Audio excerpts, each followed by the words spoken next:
है, स्वागत है जी, स्वागत है। हमारा नेता कैसा हो, हमारा नेता कैसा हो, स्वागत है जी, स्वागत है,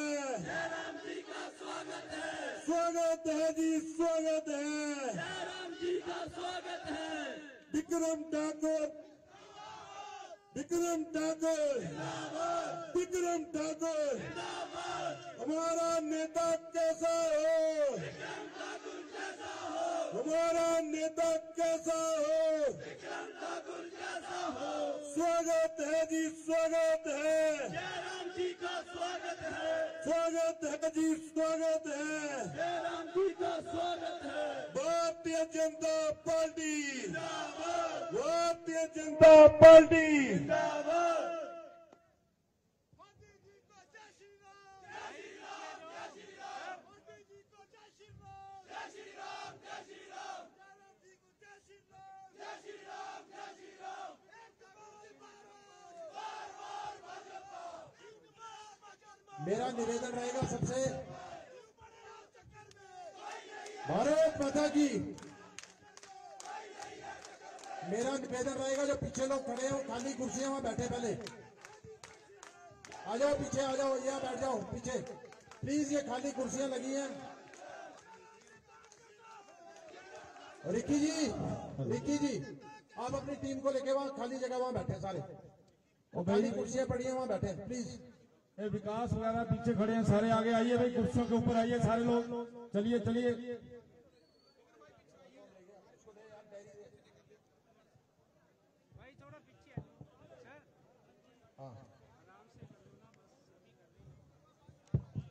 हमारे बीच में हिमाचल प्रदेश के लोकप्रिय मुख्यमंत्री आदरणीय जयराम ठाकुर जी पधार चुके हैं। इनका स्वागत है यहां पर। मैं अनु राणा जी से आग्रह करूंगा कि वो मुख्यमंत्री जी को शाल और टोपी भेंट कर उनका सम्मान करें।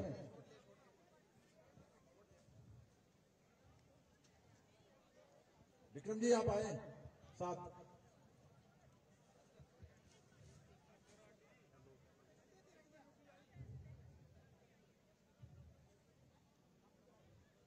संजय सर, सर थोड़ा पीछे आ जाओ प्लीज। सर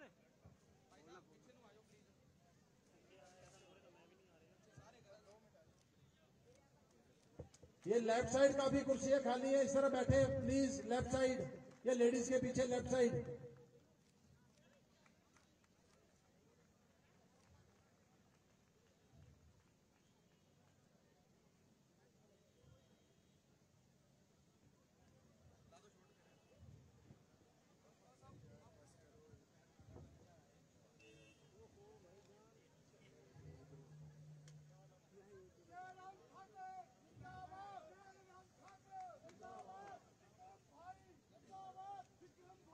यार विक्की उधर दिखाओ लोगों को यार, क्या पीछे जाओ।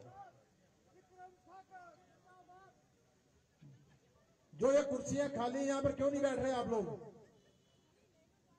मेरा निवेदन रहेगा, भाई हार लेके मत आइए प्लीज, बाद में ले लेंगे हार। जरनैल जी, हार मैं लेके जाऊंगा, प्लीज बैठ जाओ पहले। माननीय मुख्यमंत्री जी के पास बहुत कम समय है यहाँ के लिए। मेरा निवेदन है सभी लोग आराम से बैठिए, बड़ा लंबा कार्यक्रम नहीं चलने वाला है, प्लीज सभी लोग आराम से बैठिए कुर्सियों पर।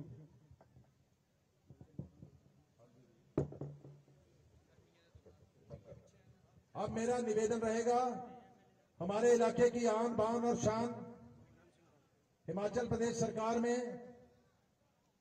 हमारे भाई आदरणीय विक्रम ठाकुर जी से निवेदन रहेगा, जोरदार तालियों से, जोरदार करतल ध्वनि से उनका अभिनंदन करें। आदरणीय विक्रम ठाकुर जी से आग्रह करूंगा कि अपना संबोधन करें।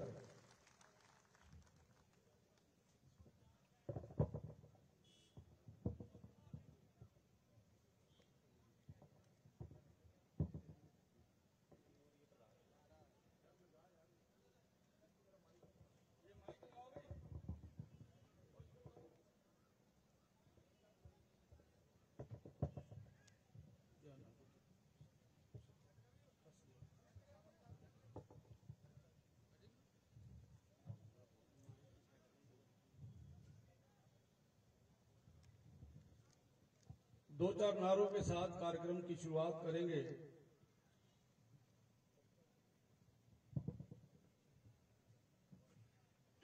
इससे पहले कि कार्यक्रम शुरू हो, मेरा निवेदन रहेगा माननीय मुख्यमंत्री महोदय से, हमारे बीच में हमारे पिछली बार हम दोनों भाइयों ने चुनाव भी लड़ा और इस बार आदरणीय श्री जयराम ठाकुर जी के कहने पर श्री हंसराज जी ने भारतीय जनता पार्टी ज्वाइन की है। मेरा निवेदन रहेगा माननीय मुख्यमंत्री महोदय से कि श्री हंसराज जी को पटका पहनाकर उनका स्वागत करें।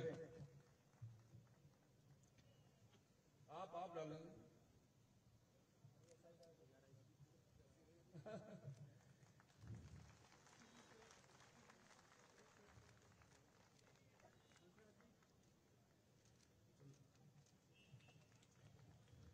भारत माता की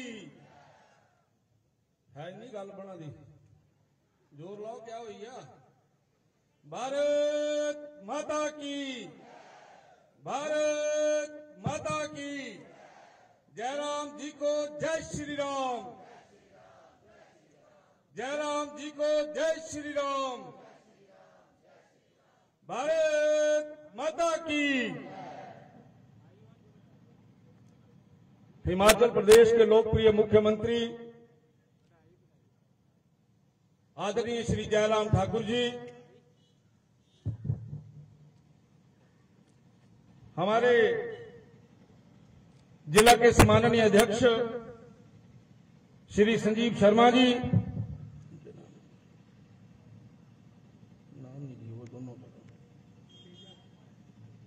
मंडल के माननीय अध्यक्ष श्री विनोद शर्मा जी,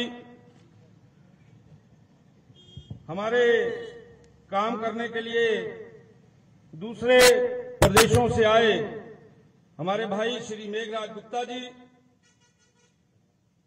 पूरब में मंडल के अध्यक्ष रहे श्री हंसराज दीवान जी, हमारे जिला परिषद की सदस्य श्रीमती अनु राणा जी, जिला के उपाध्यक्ष श्री हरवंशलाल कालिया जी, जिला महिला मोर्चा के अध्यक्षा श्रीमती अनीता सपैया जी, श्री तेज गुज्जर जी। आज के इस कार्यक्रम में अलग अलग पोलिंग बूथों से आए मेरे बुजुर्गों, माताओं, भाई और बहनों, आज के इस कार्यक्रम में आदरणीय श्री जयराम जी का जसवा प्रागपुर विधानसभा क्षेत्र के भाइयों बहनों की तरफ से मैं धन्यवाद करता हूं, स्वागत करता हूं कि आप यहां आए हैं और कार्यकर्ताओं में आपके संबोधन से जोश बढ़ेगा, जोश मिलेगा और हम पूरी ताकत के साथ जसवा प्रागपुर विधानसभा क्षेत्र में काम करेंगे। और मैं आपको इस मंच से यह भी विश्वास दिलाना चाहता हूं कि भारतीय जनता पार्टी के कार्यकर्ता हर पोलिंग बूथ के ऊपर डोर टू डोर कैंपेन कर रहे हैं। हमारी 40 के करीब टीमें पूरे विधानसभा क्षेत्र में रोज डोर टू डोर कैंपेन कर रही हैं और मैं ये विश्वास दिलाना चाहता हूं कि भारतीय जनता पार्टी का परचम जसवा प्रागपुर में लहराएगा और भारतीय जनता पार्टी का यहां से विधायक बनेगा। माननीय ठाकुर साहब, आपके मंत्रिमंडल में मुझे काम करने का मौका मिला। जिस प्रकार का प्यार और आशीर्वाद आपने पिछले 4.5 वर्षों से रखा है, जिस तरीके से आपने इस विधानसभा क्षेत्र को, जिसके बारे में लोग बोलते थे कि हम एक पिछड़े विधानसभा क्षेत्र के अंदर रहते हैं, सड़कों की हालत पतली थी, खड्डों के ऊपर पुल नहीं थे, कोई बड़ा इंस्टीट्यूशन नहीं था, आपने इस विधानसभा क्षेत्र में विकास करवाया है। आपने इस विधानसभा क्षेत्र के अंदर सड़कों के जाल बिछाए, नए पुल बनाए। मैं आपका धन्यवाद करना चाहता हूं इस मंच के माध्यम से। लगभग 500 करोड़ रुपए के प्रोजेक्ट जसवा प्रागपुर विधानसभा क्षेत्र के अंदर चल रहे हैं और आज एक ऐसा विधानसभा क्षेत्र है जिस विधानसभा क्षेत्र के अंदर पॉलिटेक्निकल कॉलेज है, फार्मेसी कॉलेज है, मॉडल आईटीआई है, एचआरटीसी का डिपो है और आपके मुखबिर से एक बहुत विशाल जनसभा जिस समय हमने प्रागपुर के अंदर की थी। मुझे लगता है हिमाचल प्रदेश में माननीय मुख्यमंत्री जी द्वारा केवल जसवा प्रागपुर के एक मंच से 2 एसडीएम देना भी एक इतिहास लिखा जाएगा। ये एक ऐसा विधानसभा क्षेत्र है जहां एक ही दिन में एक ही मंच से 2 एसडीएम। माननीय मुख्यमंत्री महोदय, ये मेरा क्षेत्र 103 किलोमीटर लंबा है और आज यहां पर हम एक शोर पे बैठे हैं जो डिस्ट्रिक्ट होशियारपुर के साथ लगता है।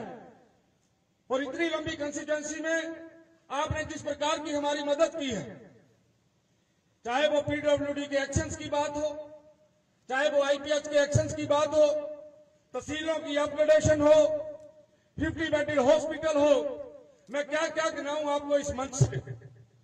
आपके कारण से आज मेरा कार्यकर्ता जो वोट मांगने जा रहा है उसकी दिक्कतें कम हुई हैं। लोग कहते हैं कि जयराम ठाकुर ने इस क्षेत्र का विकास कराया है, इसलिए हम भारतीय जनता पार्टी के साथ चलेंगे। माननीय मुख्यमंत्री महोदय, पिछले 25 वर्षों से मैं राजनीति में हूं, 6ठा चुनाव लड़ रहा हूं और आपके आशीर्वाद से जिस प्रकार का वातावरण जसवा प्रागपुर विधानसभा क्षेत्र में इस बार बना है, मैंने इससे पहले ऐसा वातावरण कभी नहीं देखा। कार्यकर्ता पूरे जोश के साथ वोट मांग रहे हैं। मेरा निवेदन है सब कार्यकर्ताओं से, जिस प्रकार का जोश आप लोगों ने बनाया है, जिस प्रकार से आप लोग काम कर रहे हैं, मैं निवेदन करूंगा आप सबसे इस जोश को मेंटेन करके रखना है। इसी प्रकार से लगातार 12 तारीख तक जब तक वोट नहीं पड़ जाता है, हम लोगों को मेहनत करनी है। हमारा मुकाबला केवल और केवल पार्टियों के साथ नहीं है, हमारा मुकाबला ऐसे लोगों के साथ भी है जो कहते हैं कि हम जसवा प्रागपुर को खरीद लेंगे। उन व्यापारियों से भी अपने लोगों को बचाना है। यहां युवा मोर्चा के कार्यकर्ता, महिला मोर्चा की कार्यकर्ता, पार्टी के सब कार्यकर्ता यहां आए हैं। हमको सजग रहना है, हमको जागते रहना है और आम जनमानस के बीच में बात करनी है कि हमारी पार्टी के नेता आदरणीय श्री जयराम ठाकुर जी एक ऐसे नेता हैं, एक ऐसे परिवार से आए हैं जो गरीब की मदद करना चाहते हैं, गरीब के दर्द को समझते हैं। पूरे हिंदुस्तान के अंदर हिमाचल प्रदेश में केवल एक ही मुख्यमंत्री ऐसे हैं जिन्होंने 60 वर्ष की आयु से ऊपर वालों के लिए पेंशन लगाई है। पहले मुख्यमंत्री हैं, प्रदेश के पहले मुख्यमंत्री हैं जिन्होंने सहारा योजना के माध्यम से उन बेसहारा लोगों की मदद की है, उनको 3000 रुपया पेंशन लगाया है। हेल्थ के क्षेत्र में हिमाचल प्रदेश का नाम है, हेल्थ के क्षेत्र में हम काफी आगे बढ़े हैं। और मैं अपने कार्यकर्ताओं से यह निवेदन करना चाहता हूं कि जो आपके विधानसभा क्षेत्र के अंदर काम हुए हैं, आपके पोलिंग बूथ के ऊपर जो काम हुए हैं, उन सब कामों को आम जनमानस के बीच में लेके जाइए। माननीय मुख्यमंत्री महोदय, आपके ही कारण से, आपके ही आशीर्वाद से जसवा प्रागपुर की जनता जनार्दन जो बीमार थी, जिनके बच्चों की पढ़ाई का काम था, 5.5 करोड़ रुपया आपने मुख्यमंत्री राहत कोष से जसवा प्रागपुर की जनता जनार्दन को दिया है। मैं कैसे आपका धन्यवाद करूं? मैं तो केवल यही बोलना चाहता हूं, जो जिम्मेवारी आपने मुझे 5.25 वर्ष दी, उस जिम्मेवारी को मैंने केवल और केवल अपने विधानसभा क्षेत्र में नहीं, पूरे हिमाचल प्रदेश में मेरे जो डिपार्टमेंट मुझे दिए गए उनमें हमने काम करके दिखाया है। नौजवान मित्र यहां बैठे हैं, मैं इनसे भी कहूंगा कि जब ये नौजवानों के बीच में जाते हैं तो उनसे ये बात जरूर करिए कि हिमाचल प्रदेश एक ऐसा प्रदेश है जिस प्रदेश में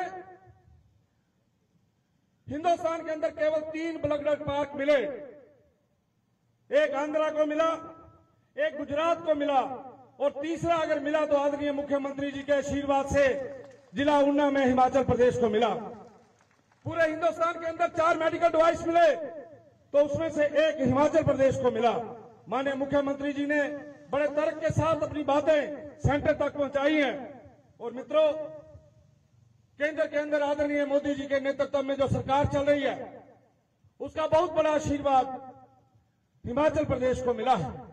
और लोगों को समझाइए कि केंद्र के अंदर हमारी सरकार है, स्टेट के अंदर भी हमारी सरकार बनेगी तो जिस तरीके से पिछले 5 वर्षों में विकास हुआ है उसी दिशा में और विकास होगा। माननीय मुख्यमंत्री महोदय के लगातार कार्यक्रम लगे हुए हैं। मैं बड़ी लंबी बात न करते हुए आपसे यही निवेदन करना चाहता हूं कि हम सब लोग डट के मेहनत करें, ओवर कॉन्फिडेंस में मत जाइए।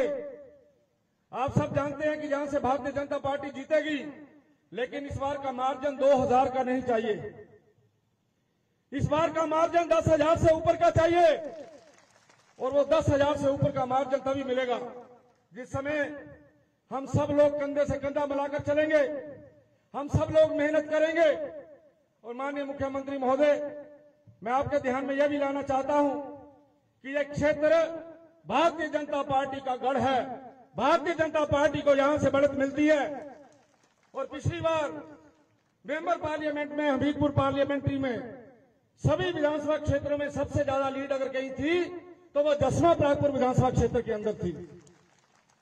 इसलिए मैं यही कहना चाहता हूं कि जो प्यार और आशीर्वाद आपने पिछले 4.5 पौने 5 वर्षों में दिया है उसका भरपूर फायदा भारतीय जनता पार्टी के कार्यकर्ताओं को हुआ है, 10वां प्रागपुर को हुआ है। और मैं आपको यही विश्वास दिलाना चाहता हूं कि आने वाले दिनों में भारतीय जनता पार्टी की जो यहां पे आपने जिम्मेवारी दी है, इस सीट के ऊपर भारतीय जनता पार्टी जीतेगी, बड़े मार्जिन के साथ जीतेगी। यही विश्वास दिलाते हुए मैं अपनी बात को समाप्त करता हूं। आप सबका बहुत बहुत धन्यवाद। जय हिंद, जय हिमाचल।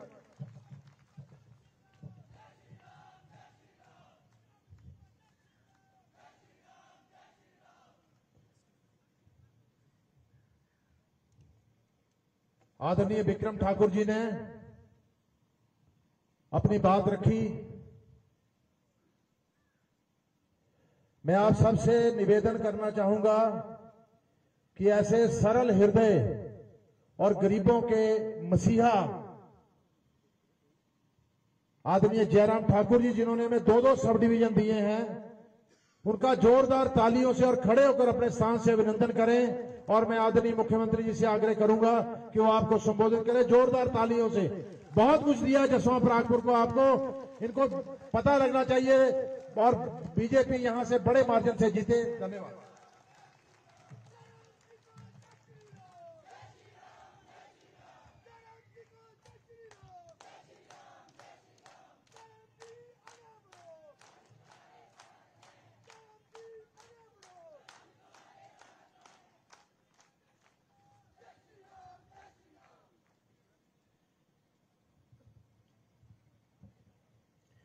आज इस चुनावी सभा में जिनका आपने अभी संबोधन सुना, जो हिमाचल प्रदेश में एक बहुत महत्वपूर्ण महकमे, उद्योग जैसे महकमे के मंत्री, ट्रांसपोर्ट साथ में, और भारतीय जनता पार्टी के इस विधानसभा क्षेत्र से पार्टी के प्रदेश और केंद्र के नेतृत्व द्वारा घोषित उम्मीदवार भाई विक्रम सिंह ठाकुर जी हमारे बीच में, पार्टी के हमारे मंडल के अध्यक्ष भाई विनोद शर्मा जी, जिला के हमारे पार्टी के अध्यक्ष श्री संजीव शर्मा जी, पूर्व में मंडल के अध्यक्ष भाई हंसराज जी, जिला परिषद की सदस्य अनु राणा जी, महिला मोर्चा के अध्यक्ष अनीता जी, जिला के हमारे पार्टी के उपाध्यक्ष श्री हरबंश जी, यहां उपस्थित सभी पंचायती राज संस्थाओं के चुने हुए प्रतिनिधि, महिला मंडल के सभी प्रतिनिधि, उपस्थित सभी भाइयों बहनों, नौजवान साथियों और पत्रकार मित्रों,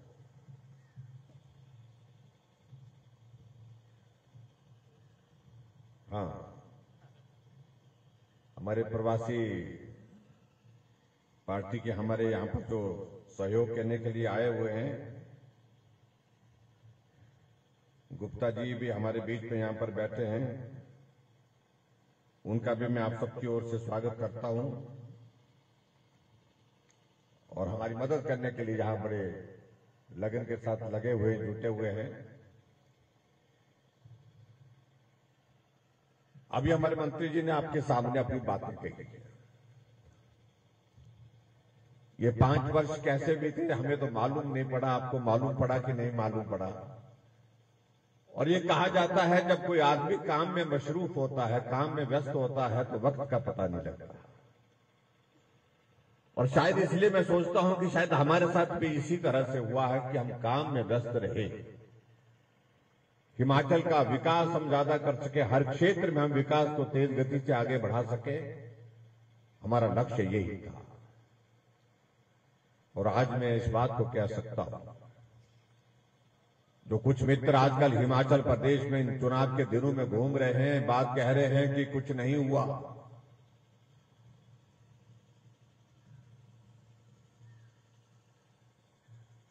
अब उनको दिखाने के लिए कोई इंतजाम करने की बात अगर आती है तो उसका इंतजाम कैसे किया, ये तो भाई विक्रम सिंह जी बताएंगे आपको कभी। लेकिन इस विधानसभा क्षेत्र में जहां हम आए,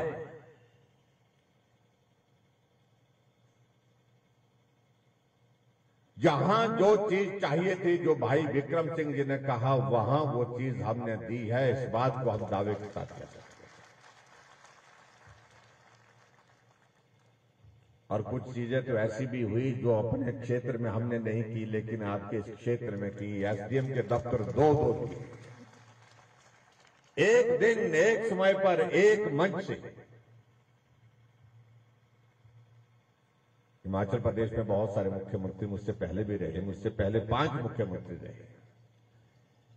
मैं इस बात को ढूंढ रहा था कि कोई मुख्यमंत्री ने इस प्रकार से भी किसी विधानसभा क्षेत्र में किया है जहां एक मंच से एक दिन में एक समय पर एक साथ 2 एसडीएम के दफ्तर दिए, लेकिन मुझे रिकॉर्ड में नहीं मिल पाया। ये हिमाचल प्रदेश में आपके इस विधानसभा क्षेत्र में हुआ। क्यों हुआ? ये इसलिए हुआ, यहां की जरूरत थी। आपके प्रतिनिधि के नाते आपकी आवाज को भाई विक्रम सिंह जी हमेशा कहते थे कि मेरा क्षेत्र ऐसा है कि इसे एक एसडीएम के दफ्तर से गुजारा नहीं होगा भाई। हमने कहा 2 नहीं दे सकते। इन्होंने कहा कि देने हैं तो 2 दो, नहीं तो कोई मत दीजिए। अड़ गए, लड़ गए, अड़े रहे, खड़े रहे और डटे रहे। आखिरकार मुझे लगा कि अब इनकी बात जो है, इनकी भावना का सम्मान होना चाहिए, इसलिए हमने कहा कि ये करके ही जाना है। हमने करके दिया है, लेकिन फिर भी उसके बावजूद भी बोल रहे कि कुछ नहीं।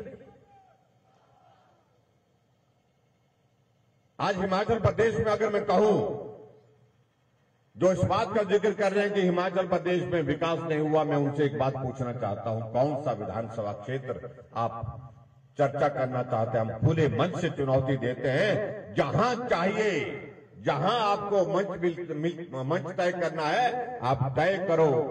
हम हर तरह की चर्चा करने के लिए तैयार है। हिमाचल प्रदेश में अगर इन 5 वर्षों में काम हुआ तो हर एक विधानसभा क्षेत्र में हुआ है। हमने कांग्रेस की तरह नहीं किया। जहां कांग्रेस का विधायक होता था वहां थोड़ा काम करते थे, ज्यादा वहां भी नहीं करते थे। लेकिन जहां भाजपा का विधायक होता था वहां तो बिल्कुल ही नहीं करते थे। आज मेरे हिमाचल प्रदेश में 78 विधानसभा क्षेत्र में से एक विधानसभा क्षेत्र ऐसा नहीं है जहां मुख्यमंत्री कम से कम 3 बार नहीं गया, 4 बार नहीं गया, कुछ जगह तो 5 बार, 6 बार गया। और यहां तो ऐसा भी कार्यकाल कांग्रेस के शासन में होता था जहां 5 वर्ष बीत जाते थे, लेकिन मुख्यमंत्री एक बार भी नहीं आते थे। एक चुनाव के बाद दूसरे चुनाव के लिए वोट मांगने के लिए आते थे।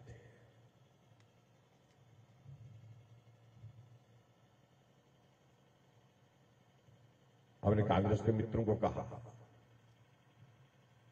कि भगवान से डरिए। अब मोदी जी को पानी पी पी करके गाली देते हैं, जयराम को पानी पी पी करके गाली देते हैं। लोकतंत्र है, अपनी बात कहिए। बात करने का तरीका होता, सलीका होता, हम भी बात करते हैं। हमने कहा हमारी सरकार में पूरे हिमाचल की तो बात छोड़िए, पूरे देश में कोई कांग्रेसी ऐसा नहीं जो लाभार्थी नहीं। कांग्रेस के लोग चौंक गए इस बात पर, कहने लगे कि हम तो लाभार्थी कैसे हो सकते हैं, हमने कोई लाभ नहीं लिया। मैंने कहा लाभ नहीं लिया। आप एक बात दिल पर हाथ रख करके कहिए कि आपको वैक्सीन की डोज 1 लगी कि 2 लगी। वो तो हाँ, वो तो लगी, 2 भी लगी, नहीं 2 के साथ तीसरी भी लगा दी बोलते हमने। मैंने कहा पैसा लिया आपसे? तो पैसा तो नहीं लिया। तो मैंने कहा लाभार्थी हुए कि नहीं हुए? एक डोज लगभग 500 रुपए की पड़ती है और 500 रुपए की डोज जो है वो 3 लग गई। उसके बावजूद कहते हैं कि मोदी जी ने कुछ नहीं किया।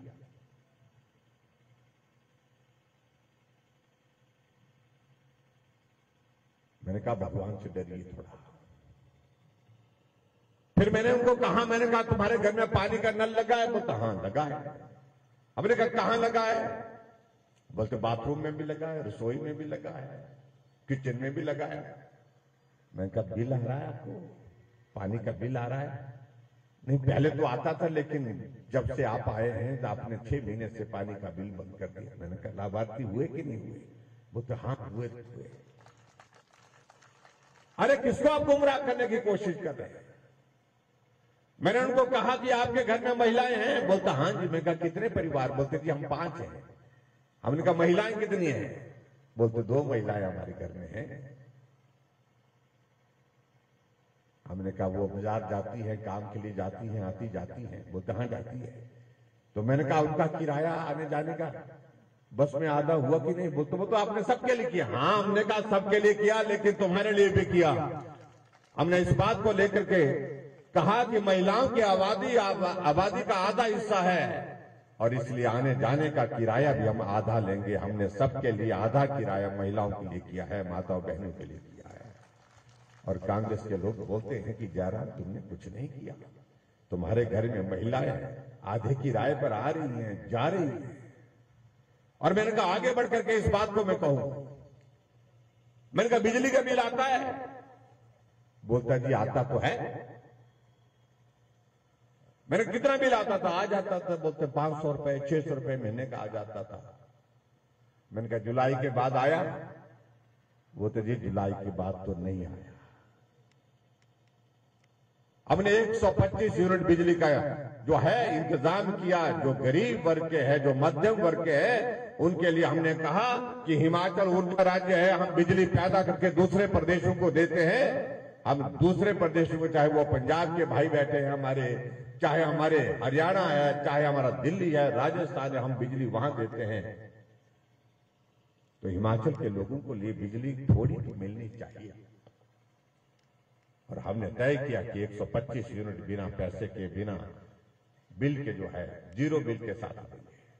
हमने कहा बिल आया? बोलते नहीं आया, जुलाई महीने से नहीं आया। हमने कहा थोड़ी तो शर्म करो भाई। फिर अंत में यही एक जगह अटक गए। सही मायने बोलते हम इन कांग्रेसियों को बोलते रहे, अपने कांग्रेसी साथियों को बोलते रहे, सारी उम्र बोलते रहे कि तुम ऐसा कोई काम करो जिसको लोग याद कर सके, लेकिन वो नहीं कर पाए। आपने सारे काम करके दिए हैं।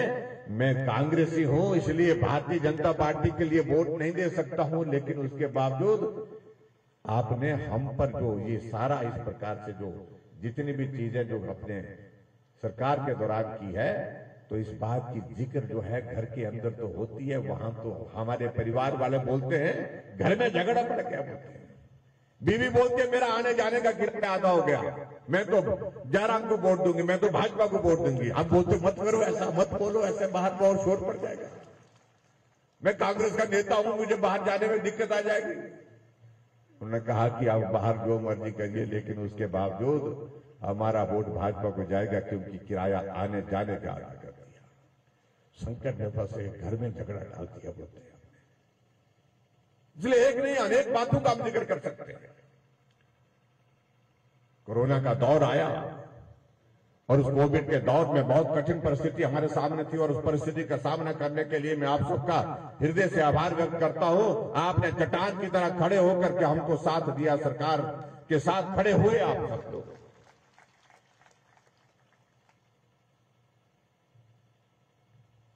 और अगर आज हम कोविड के उस दौर से बाहर बैठे, आज हम यहां इस तरह से बड़ी भीड़ में इकट्ठा होकर के इस कार्यक्रम का हिस्सा बने, इसकी वजह एक है कि हमारे देश के यशस्वी प्रधानमंत्री नरेंद्र भाई मोदी जी ने तय किया हम लड़ेंगे और डरने की आवश्यकता नहीं है और इस कोविड के दौर से बाहर निकल कर रहेंगे। हिम्मत के साथ हमको सामना करना है और आप सब लोगों ने हिम्मत के साथ सामना किया और मुझे इस बात के लिए आप सबका धन्यवाद करना है कि आप सब ने जब कोविड के दौर वैक्सीन का दौर आया था, आप लोगों ने उसमें सहयोग दिया।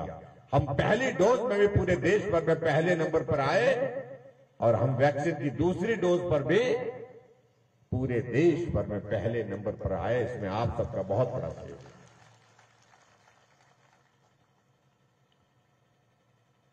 और जहां तक कांग्रेस की बात रही, हमने कांग्रेसियों को कहा कि भाई तुम अपनी जन्म कुंडली कहीं थोड़ा दिखा लो, अपनी कुंडली तो दिखा दो, क्योंकि इतना खराब वक्त उनका चल रहा है जिंदगी का। शायद मुझे लगता है कि आज से पहले कांग्रेस ऐसे खराब दौर में से कभी नहीं गुजरी होगी और उसके लिए आप और हम दोषी नहीं है। दोषी अपने उनके काम करने का तरीका है, उनके अपने कारनामे। आप कल्पना करिए, एक सरकार ऐसी भी रही जिस सरकार में भ्रष्टाचार के लिए कौन ज्यादा कर सकता है, घोटाला बड़ा कौन कर सकता है, इसका कंपटीशन होता था। 1,86,000 करोड़ रुपए का घोटाला, 1,76,000 करोड़ रुपए का घोटाला। लेकिन 8 वर्षों से देश में नरेंद्र भाई मोदी जी के नेतृत्व में सरकार है। कोई उंगली उठा करके कह सकता है क्या? कोई कह नहीं सकता है। किस ईमानदारी के साथ उन्होंने पूरे देश भर में सरकार चलाई। आज भारत की सरकार पूरी दुनिया के सामने एक उदाहरण बनी हुई है। आज भारत का मस्तक ऊंचा होता, हम सब भाई बहनों का सीना चौड़ा होता था जब हम अपने प्रधानमंत्री जी को अंतर्राष्ट्रीय मंच पर देखते हैं और बड़े बड़े देश के राष्ट्राध्यक्ष वहां पर होते हैं, वो अपने पांव रोक नहीं पाते हैं, अपने आप उनके पांव चलते हैं। जहां नरेंद्र भाई मोदी जी खड़े होते हैं उनकी तरफ हाथ आगे बढ़ता है, हाथ मिलाने के लिए आगे बढ़ते हैं। लेकिन दौर तो ऐसे भी रहा, पहले भी 10 वर्ष तक एक सरकार रही। प्रधानमंत्री के नाते हमारा पूरा सम्मान है, लेकिन जब अंतर्राष्ट्रीय मंच पर कहीं खड़े होते थे कोई उस तरफ देखता भी नहीं था, क्योंकि भारत उस सम्मान के साथ खड़ा ही नहीं हो पाया था।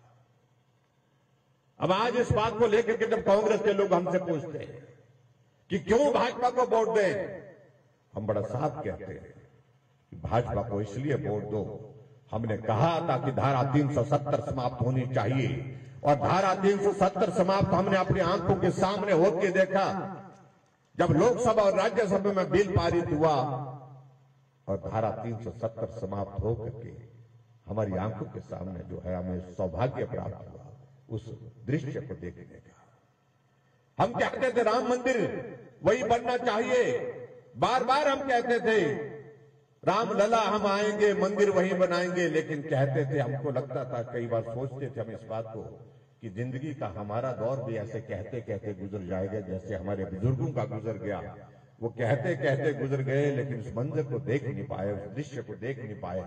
हमारा ये सौभाग्य है कि हमने अपनी आंखों से राम जन्मभूमि पर वहां पर मंदिर का निर्माण कार्य करते हुए जो है उसकी शुरुआत करने के लिए शिला पूजन भूमि पूजन का काम जब हो रहा था तो नरेंद्र भाई मोदी हमारे देश के यशस्वी प्रधानमंत्री वहां से लाइव थे।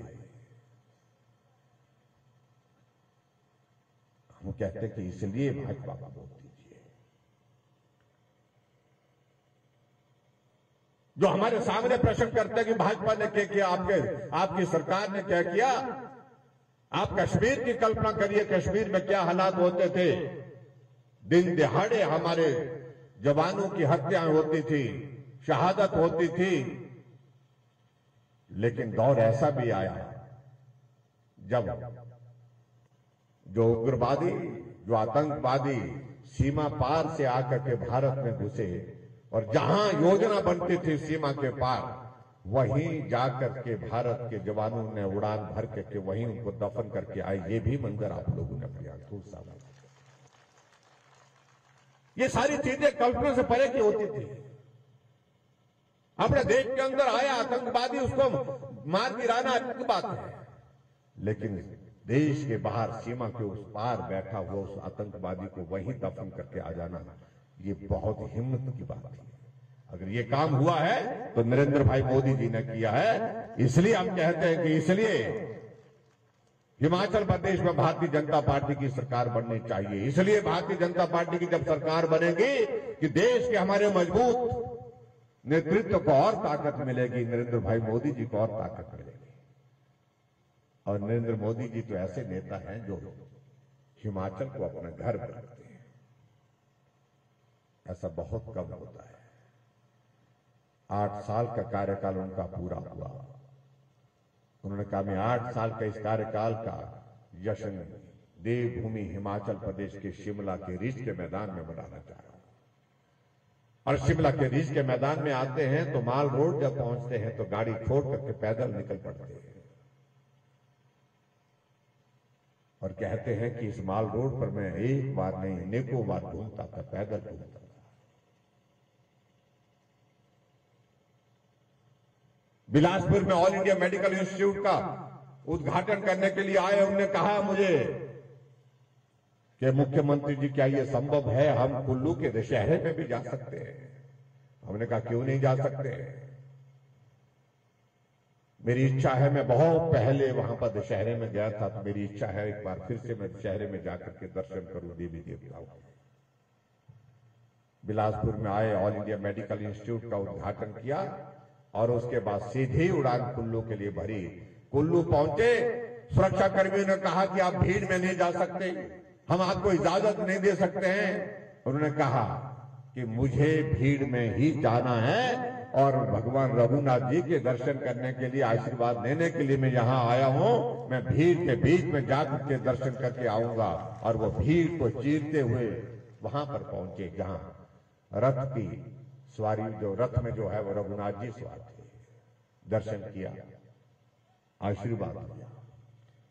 और हिमाचल के इतिहास में पहली बार किसी प्रधानमंत्री को हमने देखा कुल्लू के दशहरे में आकर के रथ ग्राउंड में जो है वो दशहरे में जहां देवी देवता 20 मिनट तक मंच पर खड़े होकर के हाथ जोड़ करके आंखें बंद करके देवी देवताओं को जो है वो नतमस्तक होकर के जो है वो अपना प्रणाम करते रहे। ये पहले कभी हमने देखा नहीं था। ये बातें सहज रूप से अपने आप को कैसे जोड़ती है। हिमाचल की देवभूमि के साथ, हिमाचल की संस्कृति के साथ प्रधानमंत्री जी किस प्रकार जुड़े हैं। मुझे कहा, प्रधानमंत्री जी ने कहा मुझे जाना है और चंबा एक ऐसा जिला है जहां वो दूर है, वहां पर उस इलाके में जाकर के मैं चाहता हूं कि वहां के लोगों को मिलूं। और चंबा पहुंचे और चंबा के चौगान में जो सभा हुई, आज तक की ऐतिहासिक इतनी बड़ी सभा चंबा में आज तक के इतिहास में नहीं हुई। कोई जगह नहीं थी, जहां जिस आदमी को जगह मिल पाई वहां। ये हमारे देश के प्रधानमंत्री जी क्या। फिर कांग्रेस के लोगों का एक कहना होता है कि प्रधानमंत्री जी आए थे, दिया कुछ नहीं। अब उनको कौन समझाए। लेकिन कई बार मैं सोचता हूं कि शायद सच्चे हैं ये दिया उसको मानते जब तक जेब में नहीं गया तब तक लिए, तब तक लिए मानते नहीं कुछ दिया है। आदत बनी है। उनको यह नहीं दिखाई दिया कि ऑल इंडिया मेडिकल इंस्टीट्यूट का मतलब हमारे हिमाचल के लिए होता था दिल्ली। आज ऑल इंडिया मेडिकल इंस्टीट्यूट का एम्स का मतलब हो गया बिलासपुर। शिलान्यास भी आदरणीय मोदी जी ने किया, उद्घाटन भी मोदी जी ने किया। उन्हें ये याद नहीं, अटल टनल रोहतांग 3,500 करोड़ रुपए की लागत से अटल जी ने शुरू किया था उसका काम, उसको पूरा करके 2020 3 अक्टूबर को उसका उद्घाटन करने के लिए देश के लिए समर्पित कर दिया। उन्हें याद नहीं आ रहा है, इसको वो दिया हुआ नहीं मानते। क्या भाई विक्रम सिंह जी ने कहा कि पूरे देश में 3 बल्क ड्रग फार्मा पार्क मिलने थे और बल्क ड्रग फार्मा का इस तरह कॉन्सेप्ट जो है नया है, ये शायद कभी लोगों को समझ में नहीं आ रहा है। होता क्या था, जब ये कोरोना का दौर आया, तो उस दौरान क्या हुआ कि दवाइयां मिलनी बंद हो गई, जो मिल रही थी वो बहुत महंगी मिलने लगी। तो पूछा कारण क्या, फिर कारण यह था कि जो हम दवाइयां बनाते हैं उसका जो रॉ मटेरियल होता है उस दवाई को बनाने का सारा चाइना से 95% मटेरियल हमारा कहां से आता था, चाइना से आता था। और चाइना में कोरोना फैल गया, सप्लाई बंद हो गई, और जो सप्लाई हुई तो बहुत महंगी हो रही थी। प्रधानमंत्री नरेंद्र मोदी जी ने कहा कि 135 करोड़ का भारत, क्या हम अपने देश के अंदर ये सारी चीजें नहीं कर सकते? तो साइंटिस्ट ने कहा कि हमको इस प्रकार के बल्क ड्रग फार्मा पार्क हमको यहां पर बनाने पड़ेंगे ताकि रॉ मटेरियल हमको यही अवेलेबल हो सके। उन्होंने कहा करिए, ये करना है और करना ही है। 3 बल्क ड्रग फार्मा पार्क के लिए स्वीकृति केंद्र सरकार ने दी और उन्होंने कहा 1,000 करोड़ रुपए हम केंद्र की ओर से देंगे, और उस तरह से 3 मिले, और 3 में से 1 हिमाचल प्रदेश को मिला, पहला हिमाचल प्रदेश को मिला। फिर भी कांग्रेस के लोग बोल रहे हैं कि कुछ नहीं मिला, कुछ नहीं दिया। अभी भारत में 4 ट्रेनें चली हमारी वंदे भारत की, जो ट्रेनें स्पेशल ट्रेनें हैं, फुल्ली एयर कंडीशन है, बहुत बेहतरीन है। हिमाचल की सीमा के अंदर अभी ट्रेन थोड़ी सी आई, छोटा सा प्रदेश, पहाड़ी प्रदेश, लेकिन 4 ट्रेनें पूरे देश भर में चली, तो उसमें से एक शुरुआत यहां से ऊना से की गई, ट्रेन की शुरुआत यहां से की गई।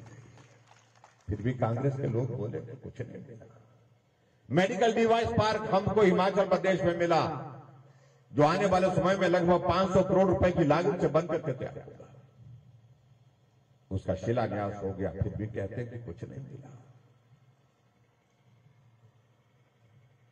जब कांग्रेस की सरकार थी तो हिमाचल प्रदेश को हमको केंद्र से जो योजनाएं होती थी, उन योजनाओं के लिए 40% हमको देना पड़ता था और 60% केंद्र सरकार वहन करती थी। और कुछ योजनाएं तो ऐसी थी आधा हमको देना पड़ता था, आधा केंद्र सरकार देती थी। और नरेंद्र भाई मोदी जी देश के प्रधानमंत्री बने 2014 में, उन्होंने कहा कि हिमाचल एक ऐसा प्रदेश है जो भौगोलिक दृष्टि से वहां पर उनकी अपनी कठिनाई है, आर्थिक दृष्टि से वो संपन्न नहीं है, उनको मदद करनी चाहिए। उन्होंने कहा हिमाचल सिर्फ 10% देगा, 90% मैं केंद्र से दूंगा। ये भी उनको समझना पड़ेगा। उसके बावजूद पूछ रहे हैं कि हिमाचल को दिया क्या? अगर आजकल शोर डाल रहे हैं, जहां भी जा रहे हैं बेरोजगारों के बारे में भाषण दे रहे हैं, ये बेरोजगारी जयराम के कार्यकाल में 5 वर्ष में हुई क्या? अरे तुम 50 साल सत्ता में रहे, तुम ठेका लेते हो हिमाचल का विकास का, तुम बोलते हैं कि हमने विकास किया, हमने काम किया, तो इस बात के लिए भी उनको तैयार होना पड़ेगा। अगर आज हिमाचल प्रदेश में बेरोजगारों की तादाद बढ़ी है, ये भी कांग्रेस के शासन के कारण बढ़ी है। हमने 60,000 नौजवानों को रोजगार दिया हिमाचल प्रदेश में। कांग्रेस अपने कार्यकाल का कोई कार्यकाल निकाल करके दिखाए हमको, जितने रोजगार हमने दिए उसके मुकाबले में कहीं कर। आज कहते हैं कि विकास नहीं हुआ। मैं एक बात कहना चाह रहा हूं कि हिमाचल प्रदेश में अगर हम बाकी चीजों की बात तो छोड़िए, 2 चीजों का मैं जिक्र करना चाहूंगा, पानी और सड़क का। सड़क हिमाचल प्रदेश में आज से पहले 5 साल के कार्यकाल में 2800 किलोमीटर, 2400 किलोमीटर, 2500 किलोमीटर बनती थी। हमारी सरकार ने कोरोना के बावजूद, कोविड के बावजूद भी तमाम रिकॉर्ड तोड़ करके हमने 5000 किलोमीटर सड़क बना करके हिमाचल प्रदेश में आने वाले समय के लिए किसी भी सरकार के लिए वो चुनौती होगी। पानी की बात कर रहे हैं और पानी के बारे में तो भाई और बहनों में इतना कहना चाहता हूं, 75 वर्षों में हिमाचल प्रदेश में 7.5 लाख नलके लगे थे घरों में, और हमने 3 वर्षों में जल जीवन मिशन जब से शुरू हुआ 3 वर्षों में ही हिमाचल प्रदेश में 8,65,000 नलके घरों में लगे है। कोई तुलना? क्या तुलना करना चाह रहे हैं? लेकिन फिर भी मैं आप सबसे यही कहना चाह रहा हूं, काम की बात तो एक जगह, लेकिन काम से हट करके दूसरी बात भी मैं कहना चाह रहा हूं। आज हिमाचल प्रदेश में हमारी सरकार का 5 वर्ष का कार्यकाल पूरा हुआ है, और सही मायने में कहूं कि 5 वर्ष का कार्यकाल कहने के लिए 5 वर्ष, लेकिन सही मायने में काम करने के वक्त तो हमको सिर्फ 3 साल मिला है। 2 वर्ष तो कोरोना के नाम पर चले गए। और हिमाचल प्रदेश में इन 5 वर्ष के कार्यकाल में हमने संतुलित विकास करने की हमने कोशिश की है। जहां जिस क्षेत्र की जो जरूरत है उसको पूरा करने की कोशिश की है। और इस विधानसभा क्षेत्र के अंतर्गत मैं किसी बात का जिक्र नहीं करना चाहता हूं, भाई विक्रम सिंह जी ने अपनी बातें कह दी, लेकिन फिर भी उसके बावजूद मैं आप सबके बीच में यही कहना चाह रहा हूं कि अगर कहीं कमी रह गई है, आप भाई विक्रम सिंह जी को रिकॉर्ड वोटों के साथ जिता करके विधानसभा भेजिए, और उसके बाद हम दोनों आकर के जहां आपको बुलाना होगा वहां आएंगे, और वहां आकर के जो कमी रह गई है, कसर रह गई है, उसको भी पूरा करेंगे। आपके विकास के स्वप्न को साकार करके जाएंगे, ये मैं आपके बीच में कहना चाहता हूं। और वैसे भी भाई विक्रम सिंह जी बड़े जोशीले मंत्री हैं, और जोश भरी बात कहते हैं, घुमा फिरा करके नहीं सीधी सीधी बात कहते हैं। कई बार मैंने उनको कहा कि यार ये सीधी बात कई बार राजनीति में हम लोगों को बहुत महंगी पड़ती है। कुछ लोग राजनीति ऐसा गोल गोल गोल जलेबी की तरह बात करेंगे, लेकिन ये सीधी बात करते हैं। और उन्होंने सीधी बात कही, मेरे क्षेत्र में काम होना चाहिए। अगर उन्होंने काम करने की बात कही तो हमने वो काम किए हैं। तो आज भी ये बात कह रहे हैं, सीधी बात कह रहे हैं आप सबके सामने, अगर काम हुआ तो आपका आशीर्वाद भी चाहिए। इसमें घुमा फिरा करके कोई बात कहने, कुछ लोग आए हैं वो कह रहे कि हम समाज सेवा करते हैं। मैं उनके बारे में कुछ कहना नहीं चाह रहा। व्यक्तिगत रूप से मेरी आदत है, मुझे कहने की आदत नहीं। हम लोगों के पास आए, बड़े सारे दस्तावेज लेकर के आए। हमने पहले तो सोचा कि शायद कोई बहुत बड़ा ऐसा कोई साइंटिस्ट होगा जो बड़ी थीसिस और स्टडी रिसर्च करके लेकर के आए होंगे। जब शुरू किया कि मैं ऐसा हूं, मैंने ये किया है, पन्ना पलटते गए, ये किया है, उसके बाद कहा ये किया है, उसके बाद कहा ये किया है। हमने कहा बहुत अच्छी बात है, आपने जो किया है सेवा का कार्य किया। अगर आप, तो मैंने प्रश्न पूछा, मैंने कहा अगर सेवा का कार्य किया है तो ये रिकॉर्ड किस बात के लिए बना के रखा है आपने? ये तो दिल दिमाग पर लोगों के होना चाहिए जहां काम किया है। बोलते नहीं, बोलते मैं चुनाव लड़ना चाहता हूं। मैंने कहा हाँ, मैं अच्छी तरह से समझ गया। जो सेवा करते हैं वो उसकी एल्बम नहीं बनाते हैं, उसका डॉक्यूमेंट नहीं बनाते हैं, उसका दस्तावेज नहीं बनाते हैं, दिखाने के लिए नहीं जाते हैं, तो सेवा करते हैं। आप आज भी अगर मेरे इसमें आएंगे, हमने काम किया है। 25 साल मुझे हिमाचल प्रदेश की विधानसभा के अंदर हो गए, लेकिन मैंने कोई डॉक्यूमेंट ऐसा नहीं बनाया है। मैंने लोगों के ऊपर छोड़ दिया, मेरा जिम्मा काम करना है, बाकी जो है आपको खुद देखना है। तो इसलिए आप सबको इस बात को देखना है। एक रिवाज बन गया कुछ और ये रिवाज भी बदलना पड़ेगा। हम रिवाज की बातें कर रहे हैं आजकल। ये हिमाचल है, ये देवभूमि है। सेवा के भाव से काम करना है, करिए। अभिनंदन है, स्वागत है सबका। लेकिन उसके बदले में कीमत वसूल करने के लिए निकलना, ये मैं समझता हूं सेवा का अपमान है। इस बात को समझना पड़ेगा। और मैं भी कई बार, मैं सीधा आदमी, मैं भी सीधी बात कर देता हूं, अच्छा माने बुरा माने भाई।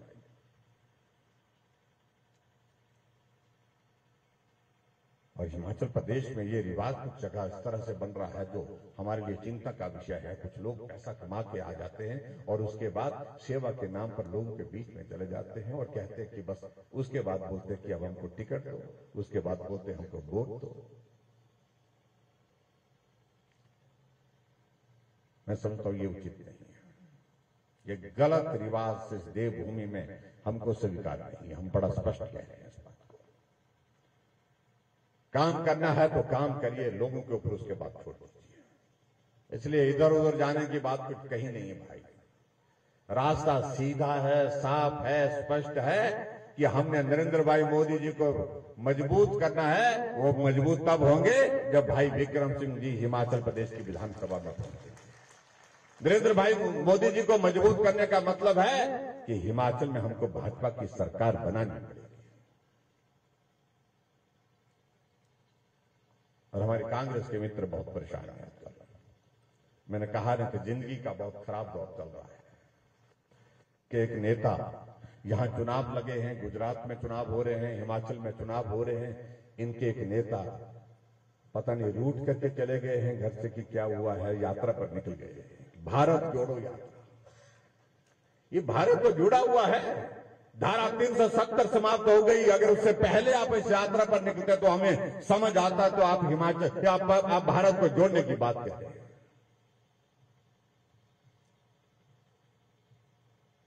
आज कश्मीर से कन्याकुमारी तक पूरा भारत एक तिरंगे झंडे के नीचे एकजुट है। एक भारत, मजबूत भारत, आत्मनिर्भर भारत। और वो श्रेय जाता है हमारे देश के प्रधानमंत्री नरेंद्र भाई मोदी जी को।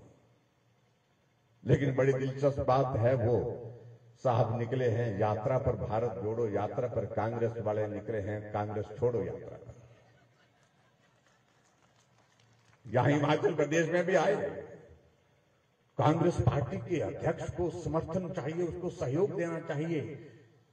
शायद उनको लगा कि महिला है, इसलिए उनको जरा ताकत देने के लिए 4 कार्यकारी अध्यक्ष बनाए गए, वर्किंग प्रेसिडेंट 4 बनाए गए, और उनमें से 2 निकल गए, वो हमारे साथ आ गए। अब 4 खंबे हैं, तो 4 में से अगर 2 खंबे निकल जाए तो वो भवन जो है वो सुरक्षित होगा क्या? वो टेढ़ा हो गया है। ऐसे ये स्थिति कांग्रेस की है। कुछ नहीं बचा। जब पत्रकारों ने उनसे पूछा, भाई ये कांग्रेस में आप लोगों ने ये कांग्रेस क्यों छोड़ी? एक नेता ने कहा कि बहुत पहले करना चाहिए, तो बहुत देर हो गई। दूसरे नेता ने कहा ये बचा कुछ नहीं, इसमें करना क्या है? नेता की हालत देखिए। दिल्ली में महंगाई पर एक रैली की गई और उस रैली में इनके नेताजी भाषण देते हैं कि कहा कि महंगाई ऐसी हो गई कि आटा 40 रुपए लीटर हो गया। अब आप अंदाजा लगाइए, बोलते ये रहने लायक रही कांग्रेस क्या? मैंने कहा बात तो सच्ची कही आपने। जिस पार्टी के नेता को, राष्ट्रीय नेता को यह मालूम नहीं है कि आटा जो है वो किलो के हिसाब से मिलता है कि लीटर के हिसाब से मिलता है, लीटर के हिसाब से बेच रहे हैं। ये स्थिति कांग्रेस की है। जब रिवाज बदलने की बात कहते हैं तो बहुत परेशान हो जाते हैं। और हमने रिवाज बदलने की बात आज नहीं कह रहे, हमने पहले दिन से रिवाज बदला है। और रिवाज बदलने की बात इसलिए कही हमने क्योंकि हिमाचल प्रदेश में संस्कृति बन गई थी। इस देवभूमि हिमाचल प्रदेश में जब सरकार बदलती थी, पुरानी सरकार के फैसलों को रद्द कर दिया जाता था, नेताओं के खिलाफ जांच के आदेश होते थे, बदले की भावना से काम की शुरुआत होती थी। मैंने कहा ये रिवाज गलत है, ये रिवाज बंद होना चाहिए। ये देवभूमि हिमाचल प्रदेश है, यहां बदले की भावना से काम नहीं करना चाहिए। हमने रिवाज बदला और बदले की भावना से 5 वर्ष बीत गए, हमने कोई काम नहीं। ये अंतर है। ये आम आदमी कोई सहज रूप से कोई नहीं कर सकता है, क्योंकि जब सत्ता आती है दिमाग पर थोड़ा असर हो ही जाता है। लेकिन हमने उस असर को 5 वर्ष तक होने नहीं दिया। और मैं इस बात को मैं दावे के साथ कह सकता हूं, अगर बदले की भावना से अगर हम काम करते तो आज न जाने कितने कांग्रेस के नेताओं के ऊपर कितने क्या क्या चीजें होती हैं।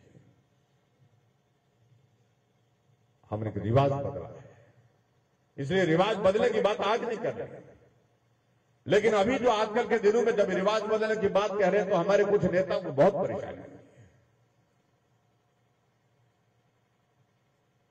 एक नेता, इनका नौजवान जो मेरा मार्गदर्शन करते हैं, आजकल बहुत मार्गदर्शन करते हैं, ऐसा लगता है कि पता नहीं इनके पूर्वजों ने बहुत लंबे समय तक सत्ता की, बुजुर्ग ने बहुत लंबे तक सत्ता रखी, तो उनका अनुभव सारा इनको दे करके गए। मैं कुछ नहीं कहना चाह रहा और भाषण देने लगे रिवाज नहीं बदलेगा। रिवाज को बड़े बड़े नेता नहीं बदल सके बोलते हैं। मेरे पिताजी 5 बार मुख्यमंत्री रहे, 6 बार मुख्यमंत्री रहे, उसके बावजूद भी रिवाज नहीं बदल पाए। हमने कहा भाई, और मुझे कहने लगे कि जिस काम को मेरे पिताजी नहीं कर पाए, राजा साहब नहीं कर पाए, जयराम तो किस खेत की मूली है। मैंने कहा मुझे मूली कहो, गाजर कहो, कुछ मुझे फर्क नहीं पड़ता भाई, लेकिन बात सोचने की एक है। जो लोग अपने आप को बहुत बड़ा मानते, बड़े बड़े लोग, और मेरा तो मानना यह है लोग तो लोग होते हैं, आदमी तो आदमी होता है, चाहे वो छोटा है चाहे बड़ा है, तो किस आदमी तो आदमी है। अटल जी ने कहा कि आदमी ना बड़ा होता है ना छोटा होता है, आदमी तो सिर्फ आदमी होता है। लेकिन इन लोगों के दिमाग में बैठे कि वो बड़े बड़े लोग। फिर मैंने उनको कहा कि बड़े बड़े लोग उस काम को सभी काम नहीं करते हैं, कुछ काम छोटे लोग भी करते हैं। अब की बार रिवाज बदलने का काम हम सब छोटे लोग मिलकर के करेंगे और बड़े लोगों के लिए ये बहुत बड़ा संदेश होगा कि तुम अपने दिमाग को भी ठीक कर लो। इस उम्र में इस तरह की बातें करना मैं समझता हूं कि उचित नहीं है।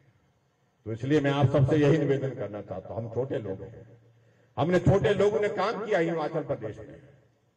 हमने हिमाचल प्रदेश में ये छोटे लोगों के बीच में रह करके दर्द को नजदीकी से समझ सकते हैं, उसको महसूस कर सकते हैं। गरीब के करीब रह करके हमने काम किया पूरे हिमाचल प्रदेश में इन 5 वर्षों में।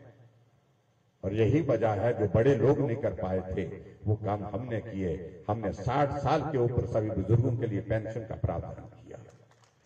वो 4 लाख लोगों को पेंशन देते थे, हम 7.5 लाख लोगों को पेंशन दे रहे हैं। वो 400 करोड़ रुपए खर्च करते थे पेंशन पर, हम 1300 करोड़ रुपए खर्च कर रहे हैं। गरीब लोगों के इलाज के लिए व्यवस्था होनी चाहिए। बड़े लोगों की सोच का विषय ये नहीं बन पाया, लेकिन हम छोटे लोगों ने इस बात को सोचा। जब गरीब आदमी बीमार हो जाता है, बेबस हो जाता है, जब पैसे उसके पास इलाज के लिए नहीं होते हैं खर्च करने के लिए, ऐसे में वो मरीज को घर ले जाते हैं और उस मरीज की जिंदगी समाप्त हो जाती है चीख पुकार के बीच में। हमका ये दौर खत्म होना चाहिए। गरीब आदमी के इलाज का जिम्मा हमने लिया। आदरणीय प्रधानमंत्री जी ने आयुष्मान भारत की शुरुआत की तो हमने हिमाचल प्रदेश में हिम केयर की शुरुआत की। आज हमने 3.5 लाख गरीब लोगों का इलाज हिमाचल प्रदेश में बिना पैसे के किया।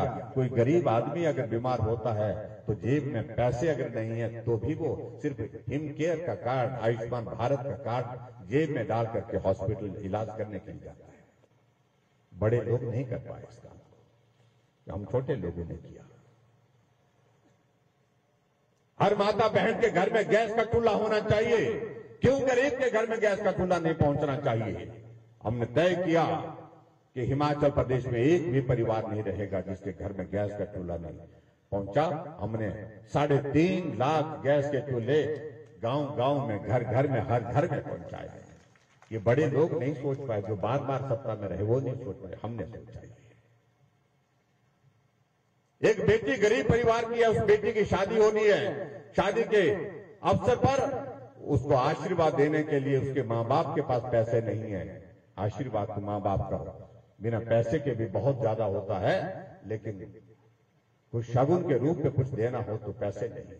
हमने तय किया जिस दिन बीपीएल परिवार की उस बेटी की शादी होगी तो 31,000 रुपए हम सरकार की ओर से उस बेटी के खाते में भेजेंगे, उसको आशीर्वाद देंगे, उसको शुभकामनाएं देंगे, जो बड़े लोग नहीं कर पाए।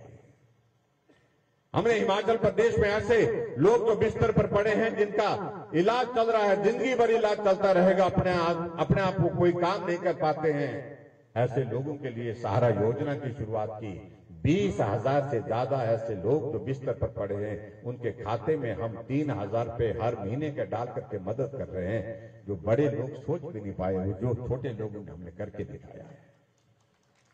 इसलिए बहुत सारी बातें, बहुत सारी चीजें हम कह सकते हैं। मैं समझता हूं मेरी बातों का ज्यादा कहना उचित नहीं होगा, हमने बहुत बातें सुना दिया, लेकिन एक बात आप लोगों ने करना है कि हिमाचल में भाजपा की सरकार इसलिए क्योंकि जहां से ये काम हो रहे हैं, जिनके आशीर्वाद से काम हो रहे हैं, उनका नाम नरेंद्र भाई मोदी जी है। उनको हमने ताकत देनी है, उनको हमने मजबूती देनी है। तो आप इस बात को सोचिए कि हमारा एक मत, हमारा एक वोट जो है सीधा नरेंद्र भाई मोदी जी के हाथों को मजबूत करने के लिए है। तो आप इस आशीर्वाद को उनको जरूर दीजिए। और निश्चित रूप से जब हिमाचल प्रदेश में सरकार भाजपा की बनेगी, उसके बाद मैं और भाई विक्रम सिंह जी दोनों आएंगे, आपके बीच में आएंगे। जहां कमी रह गई होगी, कसर रह गई होगी काम के लिए, उस काम को पूरा करने के लिए फिर आपके बीच में आएंगे। इतनी ही बात मैं कहना चाहता हूं। भाई विक्रम सिंह जी को जीत ही नहीं, शानदार जीत चाहिए, ऐसी जीत चाहिए जो इतिहास में रहे, रिकॉर्ड में रहे, लंबे समय तक के लिए दर्ज रहे। ऐसी जीत आप यहां से दीजिए। इतनी बात कहते हुए आप सब आज के इस कार्यक्रम में आए, आप सबका बहुत बहुत धन्यवाद। नमस्कार, जय हिंद, जय हिमाचल। भाई कुछ कार्यकर्ताओं ने हाथ में हार पकड़े हैं, वो आगे आ जाए, माननीय मुख्यमंत्री जी को जातिवाद दे दें। जिन्होंने हार पकड़े हैं, आ रहे थे, आ जाइए आगे, आ जाइए, जल्दी आ जाइए प्लीज।